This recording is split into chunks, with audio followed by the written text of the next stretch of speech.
Yes les copains, très très content de vous retrouver pour le 313e épisode du Coup Tordu. Le Coup Tordu, on vient parler cyclisme, on vient parler vélo. Le Coup Tordu, c'est le podcast des passionnés. Pour les passionnés, dans le Coup Tordu, il y a des interviews et des previews. Je vous retrouve pour un 313e épisode. On va parler de l'avant-dernière étape du Tour de Suisse 2025. On va parler également de l'avant-dernière étape du Tour de Belgique 2025. Mais avant toute chose, dans le Coup Tordu, vous savez, on donne des pronostics. Donc je voulais rappeler à celles et ceux qui jouent, jouer avec excès comporte des risques, faites du management de bankroll, jouez avec vos moyens, on ne devient pas riche avec les paris sportifs, ça doit rester avant tout de la distraction, du divertissement, et puis si on peut gratter un petit billet avec, et ben ça sera, on est là pour ça, on est là pour essayer, en tout cas, même si bien évidemment, je rappelle que seulement 2% des joueurs sont gagnants sur le long terme dans les paris sportifs, c'est extrêmement compliqué, ça demande du sang-froid, de la gestion, de l'analyse, et c'est ce qu'on va essayer de faire dans ce nouvel épisode du Coup Tordu. Alors on revient sur ce qui s'est passé aujourd'hui. Je l'assume, j'ai aucun problème avec ça. Probablement ma journée la plus dégueulasse depuis la création du podcast. J'en rigole, mais ça m'a un peu énervé quand même. Avoir deux cotes où j'envoie des petites pralines, une cote à 1,25 et une cote à 1,42, les deux qui partent dans le mur. Je vous le dis, ça fait un peu yesh, plus le top 10 de Quentin Béza sur le chrono du Tour de Belgique qui a été totalement inexistant. Donc on va débriefer tout ça et on va reprendre les choses dans l'ordre. Alors la victoire d'Ethan Hayter sur le Tour de Belgique dans le contre-la-montre qui met 4 secondes à Pipo Ganna.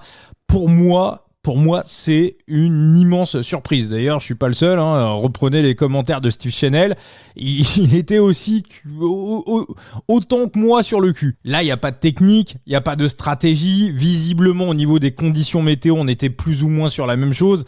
Donc là, c'est juste les watts, c'est juste la puissance. Et c'est la première fois de l'histoire que Hayter vient battre Ganna, en tout cas sur les 5 dernières années, sur un chrono totalement plat. Alors Hayter, on voit qu'il fait des bons chronos depuis le début de l'année. Rappelez-vous, sur le dernier Giro d'ailleurs, on avait été le choper à 6 en top 3 sur un contre-la-montre où il avait des conditions météo favorables. Mais là, juste au watt et on va dire à la jambe, aller fumer Pipo Ganna, je vous avoue que je suis vraiment sur le cul. Alors est-ce que si on refait 100 fois ce contre-la-montre, moi je vous avais dit pour moi c'était 90%, 90-10 pour Pipo Ganna. Est-ce que si on refait 100 fois ce contre-la-montre, est-ce que Pipo le gagne 90 fois ou 85 fois? Je sais pas, j'en sais rien. Voilà, on verra à la fin de la carrière sur ce type de chrono si Hayter réussit à rebattre encore une fois Pipo. On peut pas parler de contre-performance de la part de Pipo Ganna, le troisième est quand même à 16 secondes, mais voilà, une véritable surperf d'Ethan Hayter qui était probablement dans une très très bonne journée et Pipo qui devait être dans une journée un petit peu moindre. Voilà, c'est le jeu, faut l'accepter. En revanche, ce qui m'énerve un petit peu plus, c'est le match-up entre Philipsen et Thibaut Nice. Alors je vous l'avais dit hier dans le Coup Tordu, je vous donne mon analyse. Nice qui lâche absolument sur tous les contre-la-montre. Je vous ai dit, la vérité d'hier n'est pas forcément celle d'aujourd'hui. Ça se trouve, Nice a travaillé le chrono comme un porc pour ce Tour de Belgique. Et sauf que c'est ce qui s'est passé. Voilà, c'est ce qui s'est passé et j'avais pas l'information. Et j'ai l'info dans le cours de la matinée avec un ami auditeur du Coup Tordu qui me dit « attention Vincent, Nice a déclaré dans la presse qu'il avait bossé le contre-la-montre, que pour lui, l'objectif c'était de perdre moins de 30 secondes sur Pipo Ganna pour essayer de faire un bon classement général et remporter le Tour de Belgique. » Donc quand je vous ai envoyé, si vous voulez, le récap des bêtes comme je le fais tous les jours sur Twitter, je vous l'ai indiqué, je vous l'ai mis. J'aurais probablement repris le bet si j'avais eu cette info, mais j'aurais mis une mise beaucoup moins conséquente que la mise que j'ai donnée. Ce qui me frustre un petit peu, et je vous le dis, le Coup Tordu, c'est... Voilà, on essaye de faire quelque chose de basique dans les paris sportifs. Je crois que c'est Joe Bettman qui avait, on va dire, initier un peu cet état d'esprit au début des années 2010, à savoir que plus on est nombreux, plus on est fort. Alors il y en a qui passent par des Discord, il y en a qui ont fait des groupes Facebook, il y en a qui ont des groupes WhatsApp. Voilà, pour moi, ce podcast, c'est aussi ça, c'est aussi du partage d'informations. Et une fois que, alors, en plus, Thibaut Nice avait du retard. Enfin, Philipsen avait de l'avance sur Thibaut Nice à l'intermédiaire. Donc, je vous dis que j'étais un petit peu safe à l'intermédiaire. Et puis, quand j'ai vu que finalement Philipsen avait 7 secondes de retard, j'avais un peu la gueule en biais. Donc, ce qui me frustre un petit peu, c'est que, au-delà de l'information qui a été donnée par un camarade auditeur du podcast qui m'a dit que dans la matinée, donc voilà, qui m'a envoyé l'article de la RTBF, c'est que c'est une information qui tourne depuis quelques jours et je suis passé complètement au travers de cette info dans la presse à enfin la presse flamande. Voilà, vous l'avez compris. Et forcément sur Twitter, oui, mais non, il l'avait dit ceci, cela. Mais les gars, dites-le moi. On est là pour ça. Si à un moment donné, je dis de la merde dans le podcast, que je me trompe sur une analyse et que tout simplement parce que je passe au travers d'une info et je peux passer au travers de certaines infos. Je rappelle que c'était un podcast amateur, je ne suis pas journaliste.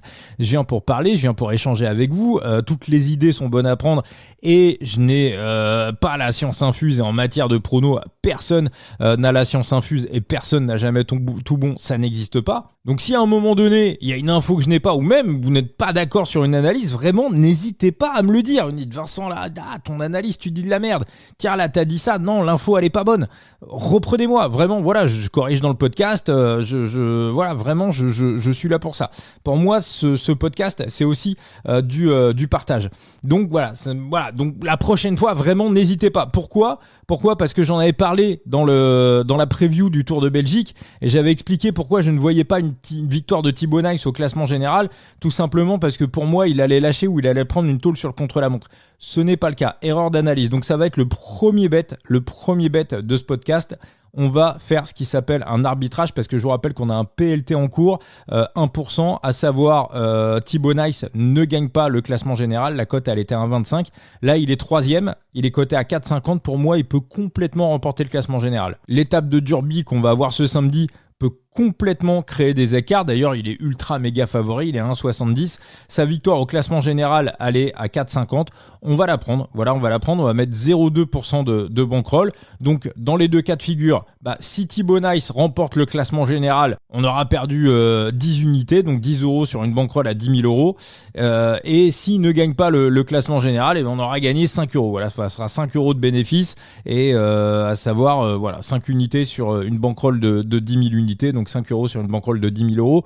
Donc voilà, on va protéger tout simplement, le capital. Et puis si Pipo Ganna la met au fond, et Ganna, j'ai du mal à croire en Ethan Hayter, hein. Voilà, je vous le dis, il a du mal à frotter, c'est pas le meilleur pour tout ça. J'ai l'impression qu'il s'est vraiment... Ethan Hayter, faudra quand même qu'on fasse un focus un jour sur ce coureur, parce que quand on l'a connu au tout début, à ses tout débuts chez Ineos, c'était un puncher, c'était presque un grimpeur, hein. On le voyait remporter des courses sur des murs de 2-3 bornes, on se disait presque que ça pouvait être un candidat pour le mur de Huy sur la Flèche Wallonne, et puis après on l'a vu plutôt sprinter, toujours très très bon rouleur, il a eu des phases de trous, mais des trous, enfin voilà, il s'est parfois perdu de manière abyssale. Son frangin qu'on voyait comme un futur GOAT, on en avait parlé d'ailleurs, c'était dans les tout débuts du coup tordu, son frangin a complètement disparu, il est même plus cycliste professionnel, et bon voilà, là il semble véritablement que son chemin c'est de se diriger sur le contre-la-montre, devenir l'un des meilleurs rouleurs du monde. Il a peur de frotter au sprint, donc on peut imaginer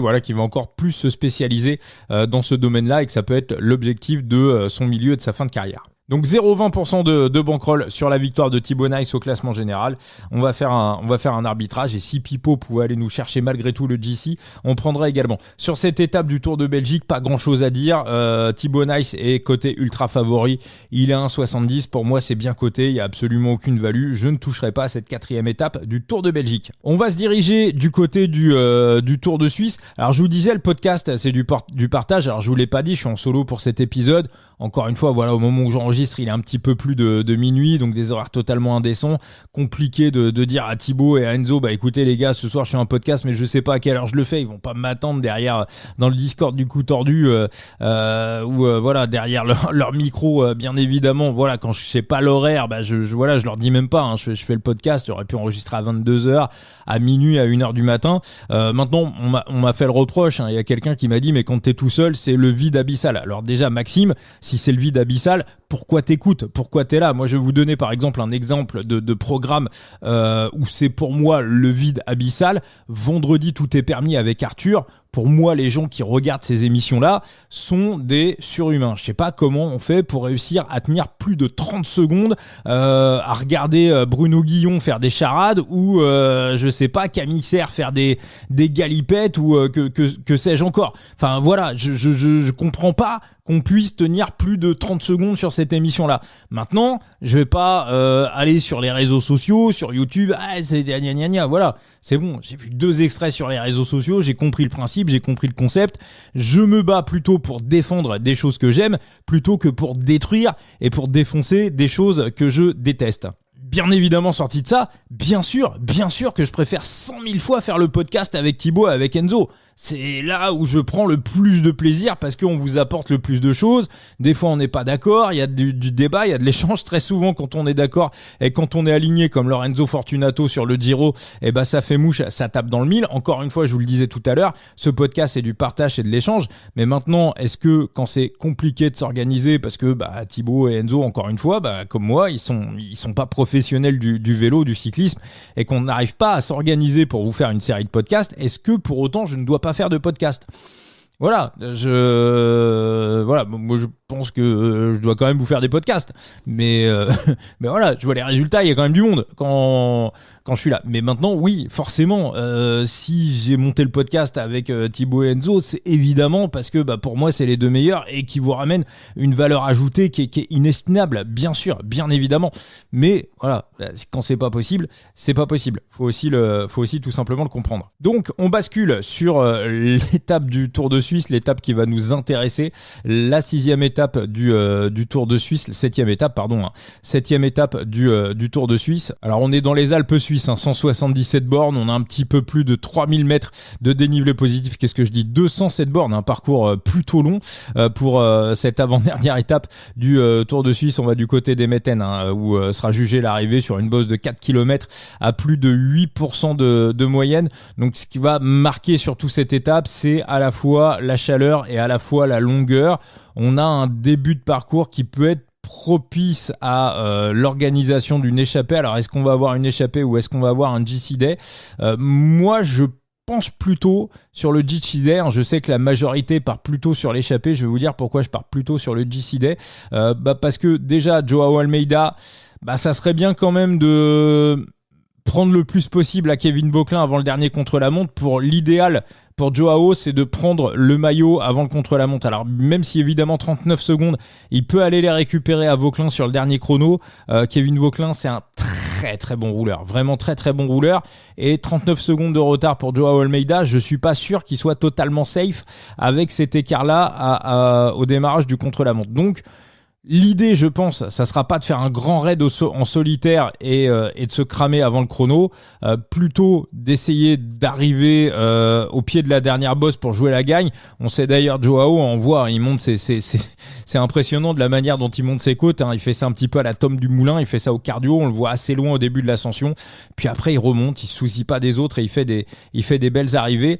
Du côté de la Picnic également, je rappelle que la Picnic est menacée de relégation en Pro Team. Donc il y a des points UCI à aller chercher et vu la forme d'Oscar Only et vu l'arrivée de l'étape, on a à peu près 2 bosses qui sont complètement dans ses cordes, je pense qu'on va rouler. Voilà, je pense qu'on va rouler du côté des Picnics. Et puis on arrive aussi à la dernière étape en ligne. Il y a beaucoup d'équipes qui n'ont pas de rouleurs, donc si certaines équipes ne sont pas représentées dans l'échappée, elles vont aussi se mettre à rouler et à filer un petit coup de main aux UAE et au Picnic qui pour moi devrait rouler sur l'étape. À rajouter à ça que si un mec un petit peu dangereux au classement général et menace un éventuel top 10 d'un coureur, et si on a un groupe de 15-20 qui sort, on peut avoir un mec dangereux à l'intérieur. Là on va aussi avoir d'autres équipes qui vont se mettre à rouler. Donc pour moi au moins 2 équipes qui roulent, voire peut-être une 3e, une grosse phase de vallée avant avant les 2 dernières ascensions. Voilà, on est à peu près entre le 142e et le 176e, 180e kilomètre où on va voir les 2 dernières ascensions. On a une période de vallée où on peut mener une chasse sur un groupe. Donc Voilà, je pars plutôt sur un GC Day, donc vous l'avez compris, je pars plutôt sur la victoire de Joao Almeida. Alors je vais pas mettre une mise abyssale sur l'histoire, un 3,45 la cote, ça me paraît très très beau, et on sera sur une BK à 0,10, une BK à 0,1%. Pour terminer le podcast, je reviens aussi sur un petit sujet que vous avez lancé sur les réseaux sociaux, pour revenir sur les deux cotes que j'avais données sur les étapes du Tour de Belgique. Donc est-ce qu'il faut ou non prendre ces cotes? Donc il y avait une cote à 1,42 et une cote à 1,25. En tout cas, moi sur mes bilans, c'est des cotes sur lesquelles je suis positif.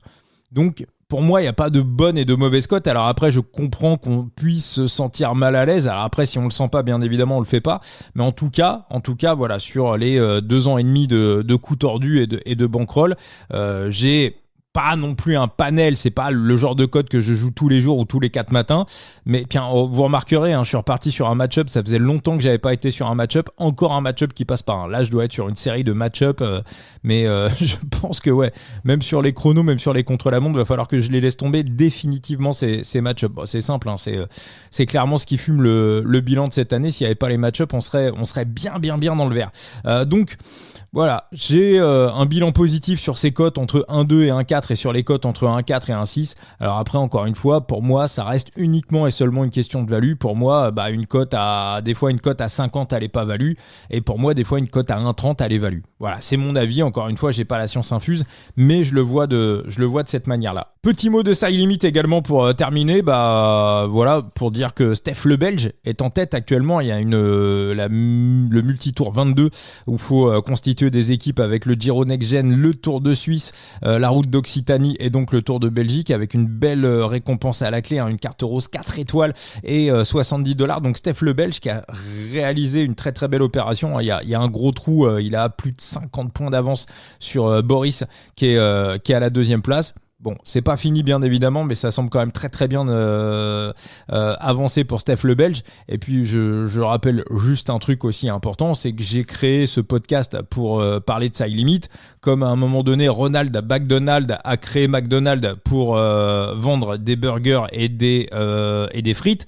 Voilà, donc moi j'ai créé aussi le coup tordu pour parler de Side Limit et pour parler de vélo. Donc est-ce qu'on a reproché à Ronald McDonald d'avoir vendu des frites et des burgers dans ses McDo? Bah non, parce qu'il a créé McDonald's pour ça. Donc moi j'ai créé le coup tordu pour parler de vélo et pour parler de Side Limit. Donc c'est toujours c'est toujours amusant. Par exemple, Mehdi, quand il a créé Média Sorare, est-ce que on lui a reproché de créer Média Sorare? C'était pour parler de Sorare. Donc voilà, donc c'est juste une idée, voilà, d'avoir un cerveau en fait et de l'utiliser. Donc voilà, je dis ça encore une fois pour répondre à 2-3 messages. Voilà donc pour ce coup tordu. Donc je vous rappelle le récap des 2 bêtes. Arbitrage, Thibaut Nice sur le Tour de Belgique, on part sur sa victoire au classement général, 0,2% de bankroll, la cote à 4,5, et Joao Almeida sur l'avant-dernière étape du Tour de Suisse, la cote à 3,45 et la BK 0,1% de bankroll. Merci à tous pour ce coup tordu et on se retrouvera.